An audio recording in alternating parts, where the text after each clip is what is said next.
Hi there. Welcome everyone to my book club. We tonight are talking about Super Agers. Eric Topol, he's an MD, wrote this book. It's really fascinating, very science backed. So I want to start and just talk about who he is. He's a cardiologist and a scientist. I saw him on a podcast on Jay Shetty's podcast, which is called Purpose. And Jay Shetty is the top health and wellness podcast in the country. And I found him fascinating. Everything he does is big research, 100,000 200,000 people in their studies. He looks at all different studies around the world. He's the founder of Scripps Research Translational Institute, and he's the leader in genomics and AI medicine. That's one thing that really attracted me to him is AI and medicine because it's so forward thinking.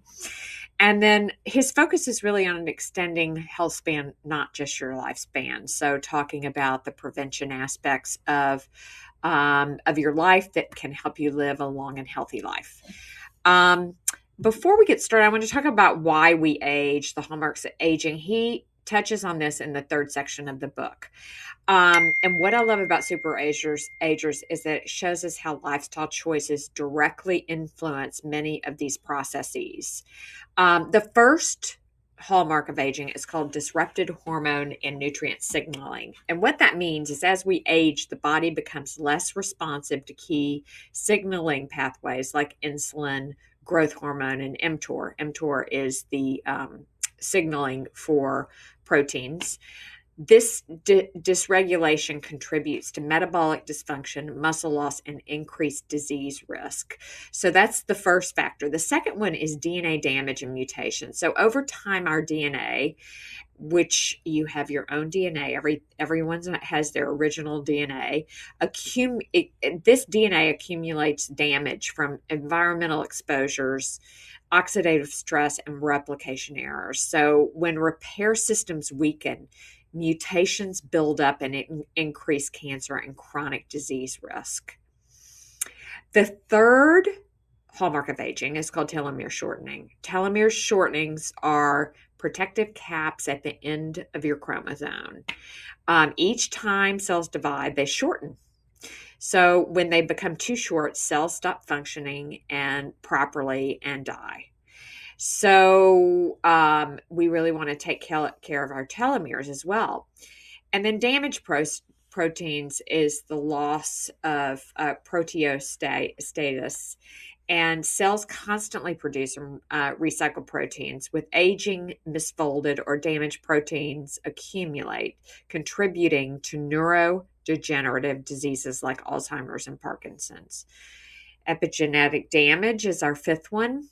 Epigenetics control which genes turn on and are off. Over time, gene expression patterns become dysregulated, accelerating aging and disease processes.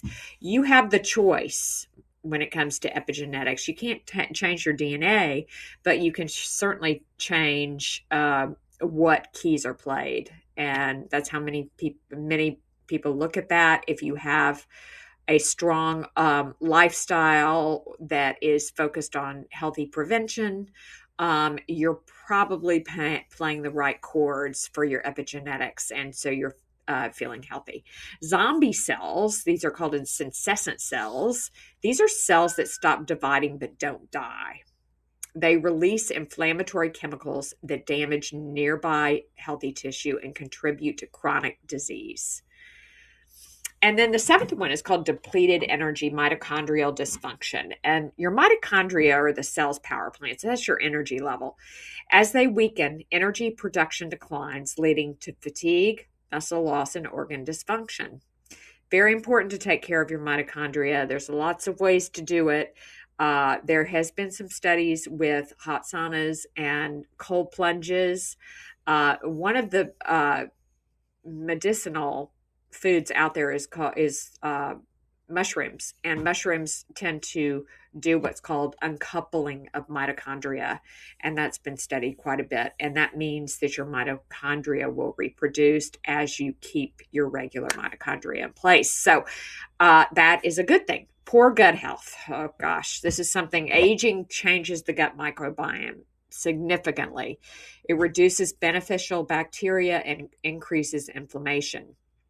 This impacts your immunity, your metabolism, and even your brain health. So you want to spend a lot of time looking at probiotics, things, good bacteria to put in your body, like good Greek yogurt or kefir or kombucha. Things that are fermented are really good for your microbiome, including sourdough bread. But look for the clean version at your local health food store or a green market. Now, stem cell exhaustion. Stem cells help repair and regenerate tissues. With age, their number and function decline, showing healing and increasing frailty. It slows the healing, and increases frailty. Stem cells, we hear a lot about, and they're doing a lot in medicine with stem cell regenerative disease things, and including in heart reproduction. I just went to a luncheon and sat next to the head of the Texas Heart Institute, and what they're doing in regenerative therapy and stem cells for heart tissue is amazing. Number 10, inflammation. Chronic low-grade inflammation that develops over age.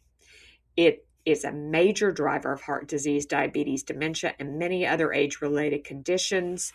Low inflammation diet is really important, especially for those with autoimmune diseases. And then we're going to get into the book for a second. Topol really emphasizes the importance of lifestyle factors in health span, including nutrition, sleep, exercise, and environmental influences, social determinants, and intermittent fasting. He discusses the roles of T cells, regenerative therapies, and advancements in genomics and AI in healthcare.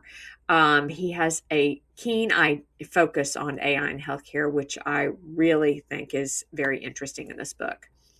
Regarding supplements, when he talks about that, he looked at a large trial on omega-3 fatty acids and found no benefit for preventing cardiovascular disease, which is the number one chronic illness that kills Americans, or cancer. Although a study suggested multivitamins may modestly slow cognitive aging in older adults. So taking a Centrum Silver once a day showed some modest slow cognitive aging. Additionally, global studies reveal high levels of PFAs, or forever chemicals, especially in U.S. and Australian waters, with measurable levels found in nearly all American blood. So we have to focus on our water as well as the food supply. And I think that this is really an interesting thing to take a look at and make sure that you're not exposing yourself to PFAs, especially through plastics and plastic water bottles. So his focus is really on prevention over reaction. And we're going to talk a lot about how longevity equals fitness plus muscle plus metabolic health plus sleep plus connection. And that's what the talk is about. The first key study I want to talk about is the cardiorespiratory fitness, and that was a JAMA Network Open study in 2018 of 122,000 adults. That's a lot of people. Topol highlights the importance of regular exercise for healthy aging, noting that brisk walking 450 minutes per week can extend your lifespan by 4.5 years, and that's based on a study of over 650,000 individuals. And as you increase your steps, your mortality rate goes up. You are living longer. So key points to also talk about are really that he talks about with physical fitness and getting into cholesterol too, is very high HDL cholesterol may increase cardiovascular risk. So low HDL levels, 40 milligrams for men and 50 for women, can improve with lifestyle changes. Evidence for modifying triglycerides or HDL to improve cardiovascular outcomes is really limited, which is sort of interesting. But the ApoB is a superior risk predictor compared to LDL cholesterol, yet it's often excluded from standard lipid panels. So if you have a history of high cholesterol or high cholesterol in your family, see if you can get them to test you for the ApoB lipid, which is a protein. Regularly checking your ApoB levels is recommended for assessing cardiovascular risk and guiding treatment decisions, including statin dosage. So that is something to look at as well. Next slide.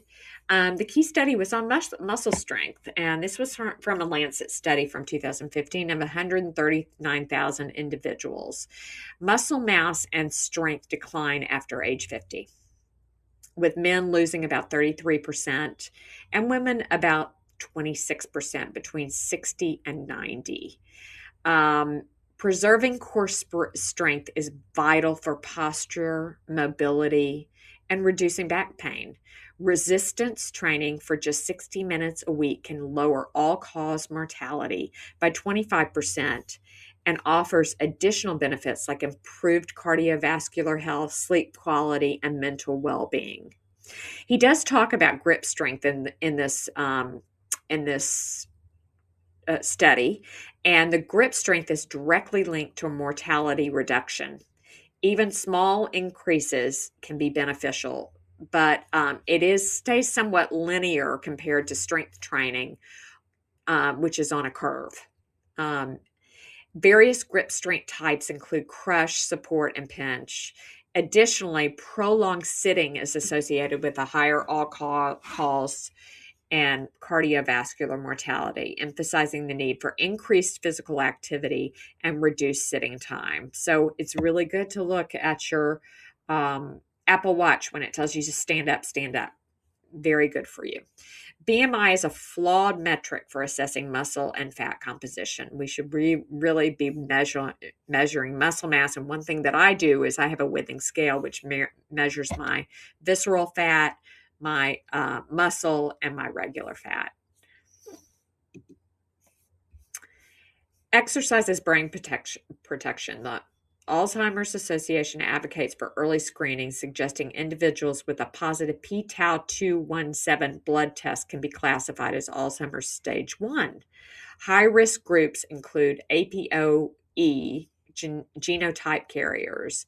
In a Mayo Clinic study, they found a 75% lifetime risk of Alzheimer's for APOE4 carriers with high amyloid levels at age 65, compared to 53% for non-carriers. Now, there are prevention possibilities when it comes to the Alzheimer's genetic makeup, and those are all lifestyle driven, including a healthy fats for your brain, exercise. Walking has been determined to be very beneficial for the brain, and there was a study of over 78,000 UK Biobank participants linked up to 9,800 daily steps to reduce dementia risk. And that showed it to be very beneficial. A Finnish trial of 1,260 participants showed improvement in memory and cognitive function through a Mediterranean diet, exercise, and cognitive training. And then Topol highlights the importance of the gut-brain axis in Alzheimer's development and notes advances in predicting Parkinson's disease through a blood panel of over 120 proteins. Improved insulin sensitivity is linked to muscle contractions and enhancing glucose uptake. So with that said, that gut-brain axis is really important, that you have more neurons in your gut than you do in your brain, and they talk to one another, and there are signaling. So if you're eating a lot of healthy fats, it's signaling to your brain to be more aware and so much better for you. So moving right along, we're going to talk about metabolic health and aging, and this is my specialty. This is what I love to talk about. Insulin resistance really drives aging diseases, and there was a systematic study assessment across 195 countries found that poor diets contribute to 22% of all deaths. surpassing tobacco and other health risks. So, key findings include ultra processed foods linked to weight gain. It also increased cardiovascular disease risk and higher dementia risk with regular consumption of processed meats.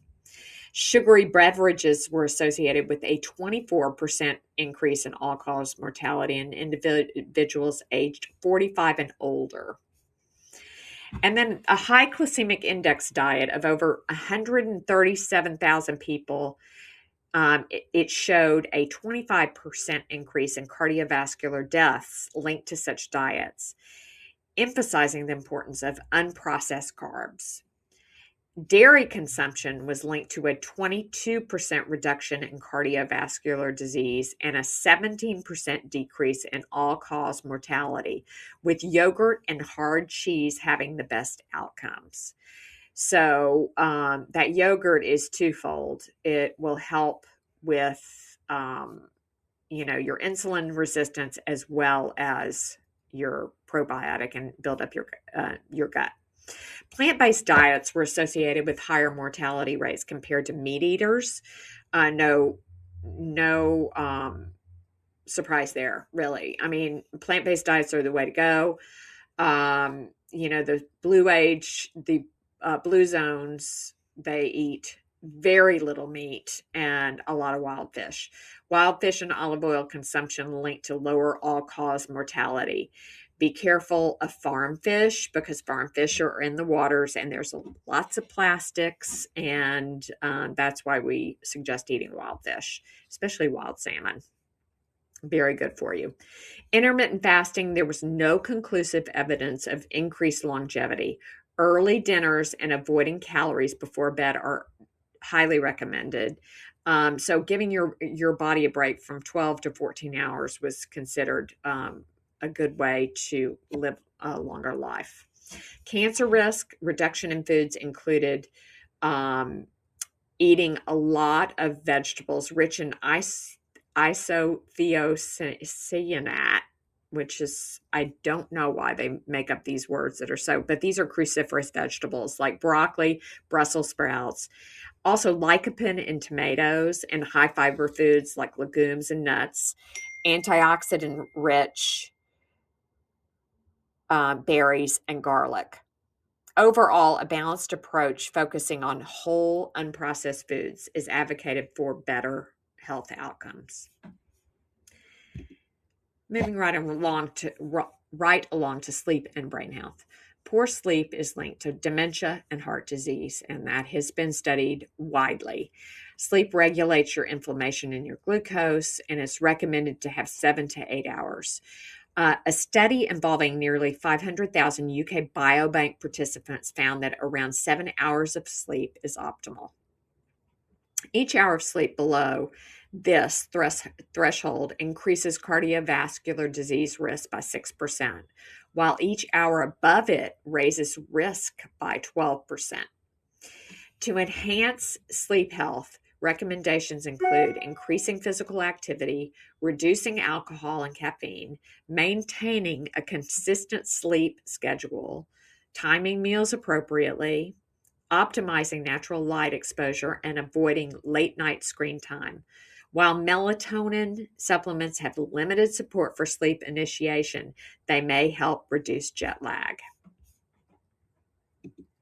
And then talking about social connection and longevity, loneliness increases mortality rate and risk, and the purpose and community around you extend your lifespan. So there was a review of about 90 cohort studies involving over 2.2 million people, and they found that loneliness is linked to an increased all-cause mortality, 32%, cardiovascular mortality, 34%, and cancer-related mortality, 24%. Those numbers are very high. While a causal relation has not been confirmed, living alone and lacking social interactions contribute to isolation. In a study of nearly 20,000 participants, over 120 minutes of nature exposure weekly was associated with better health. And social isolation poses a significant risk to for premature death compared to smoking, obesity, and inactivity, and increases dementia risk by 50%.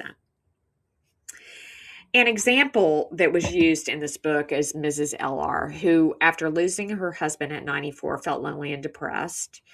After moving to a senior living residence suggested by friends, she formed new social connections with other residents, enriching her life while balancing solitude with social activities. And this woman is 95 years old. And then early detection and artificial intelligence. Wearables are detecting early disease on a daily basis. We hear about wearables all the time: the Whoop watch, the Aura ring, your Apple Watch. AI imaging is another way that improves diagnosis. And then prevention first future. People that are looking at prevention as starting off when they're very young and living their life like that, so they stay out of the doctor's office and they're having a healthy lifestyle. Example, something I did recently with AI, which is kind of interesting. I took raw data from Ancestry.com, and I plugged it into Genetic Genie for the methylation panel. And then after I got my panel, I put those results into ChatGPT for results, along with apologenic data from type 2 diabetes. And I got information about what I should be doing in terms of supplements, and things like that. And that I did have the predisposition to diabetes too, which makes sense given my family history. Continuous glucose monitoring is another area that's really important. I just recently wore a Lingo CGM for about a week, and I went to eat Mexican food and it spiked out of control over 200, whereas the terminology is 70 to 140 is kind of standard, and it's good to stay pretty level in that. But because of my pre-diabetic tendencies, I have to be really careful with carbs. AI can accurately assess heart artery calcium scores from retina photos or chest x-rays, predicting heart attack and stroke risk, which is really an interesting area. And recently, a significant Swedish trial evaluated AI and mammogram interpretation among 80,000 women, finding a 15% increase in cancer detection and a 44% reduction in radiologist workload. So AI is for diagnostics is a really interesting area. It's going to really help advance healthcare in the future. And here are the discussion questions I came up with. What pillar are you strongest in? What needs improvement? And what is one commitment you'll make? And I'm going to turn the record off while we discuss, because I'm very aware of HIPAA compliancy, and come back to this. I want to thank you for attending. If you would like to contact me, here's my contact information, or schedule a 20-minute discovery call. Have a great day. Thanks for joining.